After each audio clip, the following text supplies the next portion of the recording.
It is December 11th, 1992. No, it's not 1992. It's 2022. 30 years after the MiniDisc first debuted in 1992.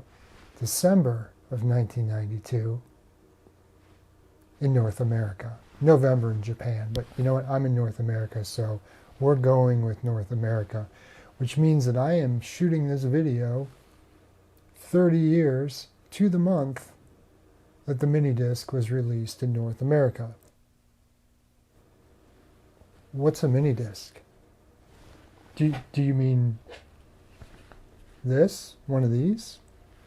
One of these 3-inch DVDs or CDs? Is that what you're talking about? No, not at all. I'm talking about the MiniDisc, the audio format. And this format contains digital audio. It's like a combination of a CD and a cassette tape.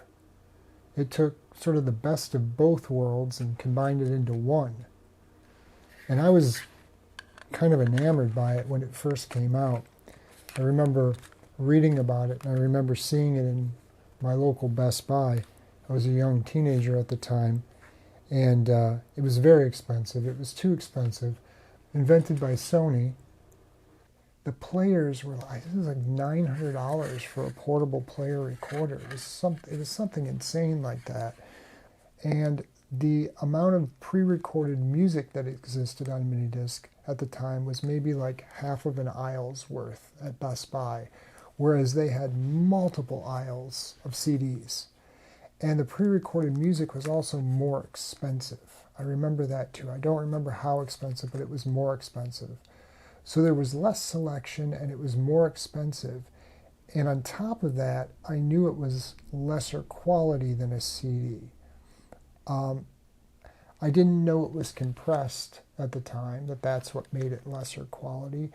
But I remember thinking, oh, well, why would somebody want to pay more money for a MiniDisc, which is lower quality and there's less selection?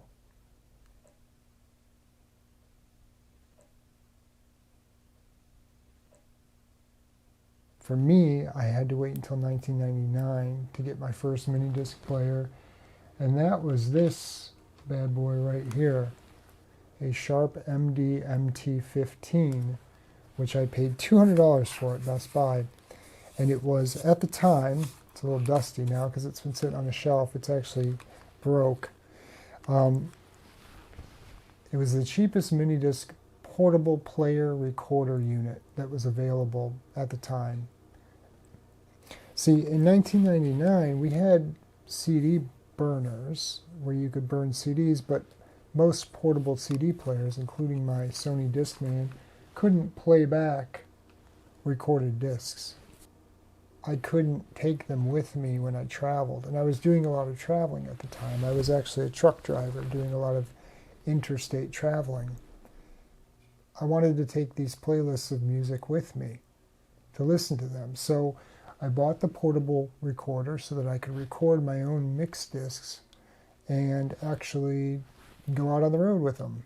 And I ended up using the MiniDisc player for more than that, because if you see, it also has a microphone jack on it.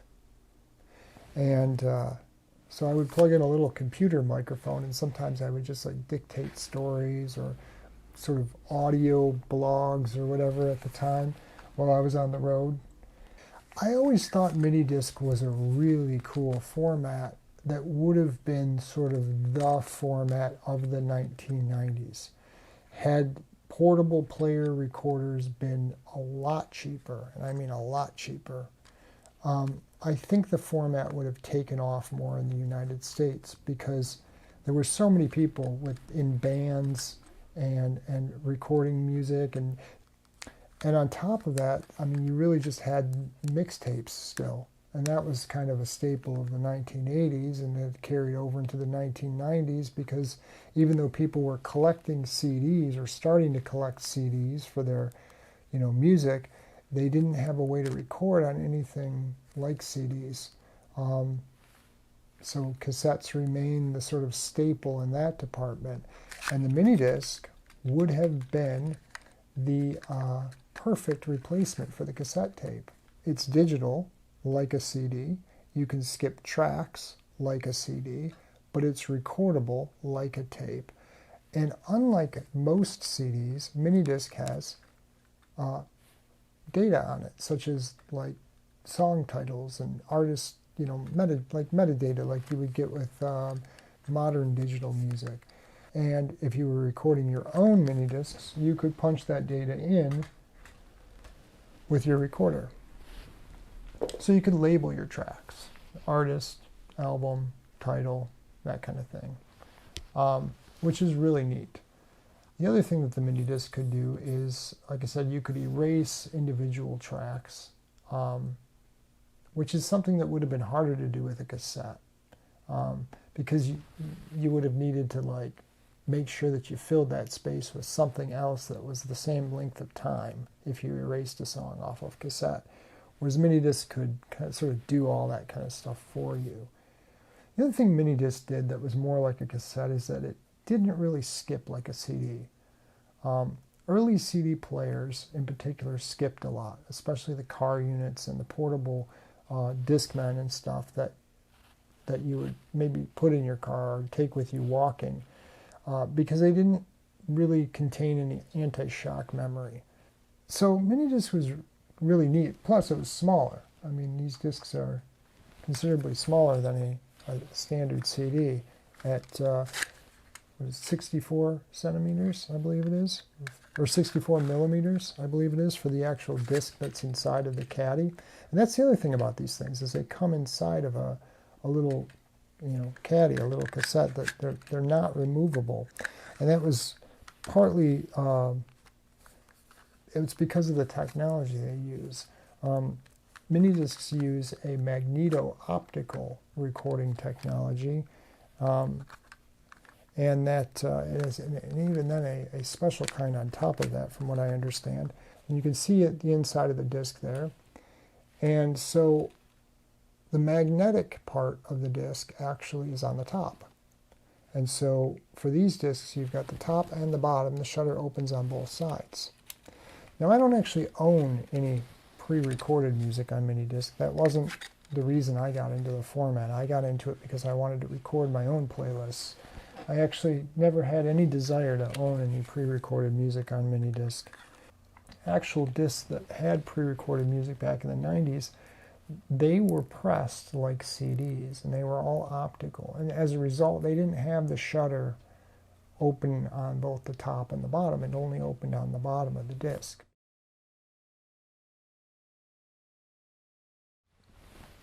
What about me? Because this is my story. This is my story about MiniDisc and how it's not just a history of MiniDisc here. I'm just sort of covering that for a brief history for those that don't know. But this is really about, I make these videos because it's about how I interact with this technology, and how I've interacted with it in the past. And as I mentioned, for me, that Sharp MT15, I never remember it, MT15 was my first player, and that thing got beat up. I mean, it got beat up in the truck as it, fell on the floor several times or whatever as I would drive around with it. And I used it for several years, and I even have a Case Logic book where I would put my MiniDiscs in to take with me. And the last time I'd really used this, really had kind of used this in any way that was substantial, was when I was shooting my first feature film in 2003. And that's actually when I bought this case of MiniDisc, because my plan was to use this as sort of a backup recorder for our audio. And I did for like the first couple of days or so of shooting, and then I realized that it just wasn't very practical for what we were doing at the time, so we went straight to camera for most of our audio, for all of our audio from there, as we had the first couple days as well, and just used the MiniDisc as a backup.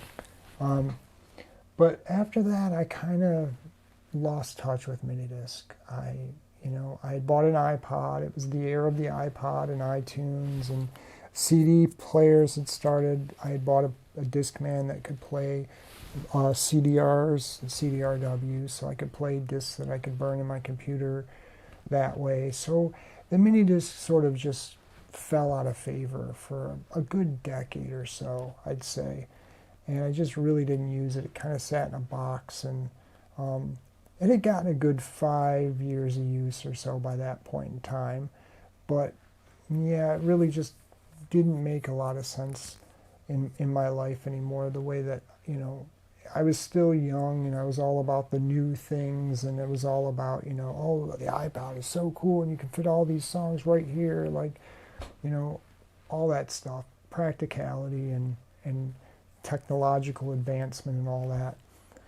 But sometime around 2013 or so, 2014, I had dug the MiniDisc out of the box, and I realized I had some music on some MiniDiscs that I didn't have anywhere else, and I was like, oh, this is kind of cool listening to this on this, and I sort of got nostalgic. I was at that point in my life where I was in my 30s, and I was getting nostalgic about when I was younger. And so I had started messing with this, and it didn't last a whole lot longer. It kind of died on me. And so I was like, oh shoot. So I wanted a way to be able to play my old MiniDisc still. So I ended up buying this one, a similar unit to the other one, just a model that's a year or two newer and slimmer, still a recorder, still made by Sharp. You can see the comparison of the two. My original takes 2 AA batteries. This one only takes 1 AA battery, and it goes on the side here. And this one is a Sharp,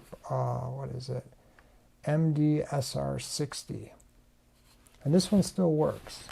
And I bought this one sometime around 2014, 2015, somewhere in that ballpark. And I bought it used off of, I think, eBay somewhere. And it's very similar in overall. It's got the metal on it, just like the other one does. Same color design. Clearly from the same era of design from Sharp.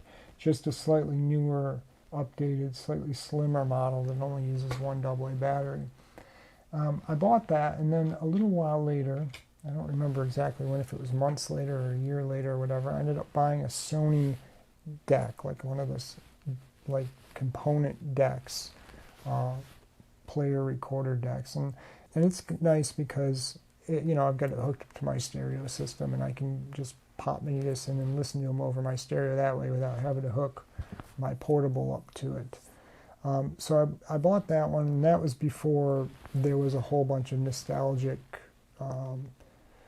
sort of push for MiniDiscs, and everything got more expensive like they are now. And speaking of which, just before that happened, a few years back, I also bought this Sony portable player-only unit, and this is a Sony MD E700, the purple and white. And I saw someone post a picture of one of these on one of the Facebook MiniDisc groups, and I just thought it was so sleek and sexy, and loved the color scheme of it and everything, that I wanted to find one for myself. And it was just before MiniDisc prices started going up, so I think I paid like $35 or something for this, and it's a working unit. I don't remember exactly. Maybe I'll throw the price up, but maybe I won't. It's been a while. It's been a while since I've listened to that one. And that kind of comes to where I'm at with MiniDisc right now, is for the last 10 years or so, or maybe a little bit less than that, I've gone through this sort of nostalgic cycle with MiniDiscs where, they've been really kind of cool and neat, and I bought a few, extra players and stuff that I didn't have, because I went with this one for a long time, but then I again stopped for a while in there, so it wasn't important for me as a format. And then when I got back into it, I bought these 2 other portables and that stereo unit. But I still haven't bought any new discs. Oh, that's not true. I did.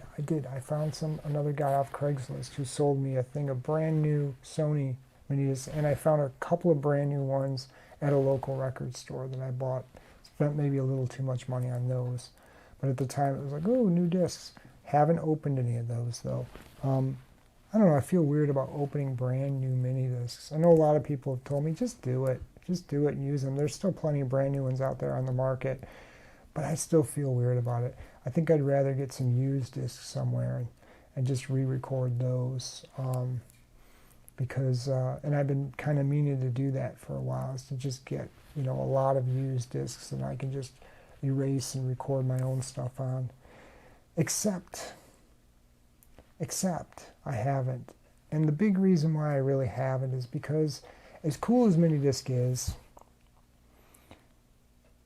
I've sort of been through that nostalgic cycle with it now, and I've begun to lose interest a little bit with it again because I think I'll always have a little bit of interest there, and we'll still use it from time to time, but it's really not practical anymore for me. I'm so used to using my computer and my phone for listening to music and my Bluetooth headphones. I got like 3 or 4 pairs of Bluetooth headphones and stuff now, and I wear headphones a lot, and it's just so much more convenient to be able to walk around with headphones. And I even bought a little Bluetooth transmitter for my MiniDisc player over there. It's not great, but I'm thinking about getting a better one. But even then, I still don't have a lot of use for it because you still got to, pull the discs out and put them in, and you go through the whole thing like that. And well, it's neat to rediscover some music that you recorded years ago on MiniDisc that maybe you didn't put anywhere else. And some of them I just left on MiniDisc and didn't put on my computer because I was like, you know what, I'm going to leave these on MiniDisc and make it a special thing where I listen to this music only on this format. So it gives me a reason to do it. And I've done that a little bit. But at the same time, I don't do that a lot. I don't listen to that music a lot, and I don't pull the MiniDisc out a lot anymore still.